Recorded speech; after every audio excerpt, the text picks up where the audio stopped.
ఇప్పుడు supreme court judge కోర్టులో అడుగు పెట్టంగానే ఉన్న వాళ్ళందరూ ఏం చేస్తారు? నిలబడి సలాం కొడతారు, నమస్తే పెడతారు. ప్రేమ ఉందనా? గౌరవం ఉంది. కానీ అదే సుప్రీంకోర్టు జడ్జు సాయంత్రం అన్ని పనులు ఒడగొట్టుకొని కోర్టుకి వెళ్ళి ఇంటికి వస్తాడు. ఇంటికి వచ్చిన తర్వాత ఆ జడ్జుకు ఒక మన్మడు ఉన్నాడు చిన్నగా గిట్లా ఈ పిల్లల్లాగా. ఆ జడ్జును చూడంగానే ఆ మన్మడు ఏమంటాడు? తాత చలో గుర్రంవిగా. తాత అంటాడు, రేయ్ ఎట్లా కనిపిస్తున్నారా? నేను కోర్టులో అడుగు పెడితే వందల వేల జనాలు ఏమిస్తారు? నన్ను సలాం కొడతారు, అవును లేదా? రెండు చేతులు జోడించిన ముంగట తల వాంఛలు నిలబడతారు. నువ్వు నన్ను గుర్రం కమ్మంటున్నావు అంటాడా? తాత ఏం చేస్తాడు?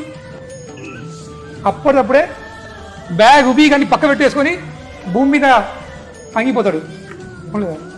ఇక మనమడేమిస్తాడు? తాత వీపు ఎక్కుతాడు, ఇక కట్టె పట్టుకొని తాతను కొడతాడు. ఇంకా ఏ గుర్రం నడు. ఆలోచించుండ్రి. ఏ జడ్జ్ అయితే ప్రతిరోజు కోర్టులో కూసుండి ఎన్నో తీర్మానాలు చెప్తూ ఉంటాడు, ఎందరో ప్రాణాలు కాపాడుతాడు, ఎందరో ప్రాణాలు, అవును లేదా? ఒక తీర్పు, ఒక స్టేట్మెంట్తోని ఎందరో బతుకుతారు, ఎందరో చచ్చిపోతారు. కానీ ఆ జడ్జిను మనమడేమంటుండు? గుర్రం ఘాటు ఇక కొడుతుండు కూడా.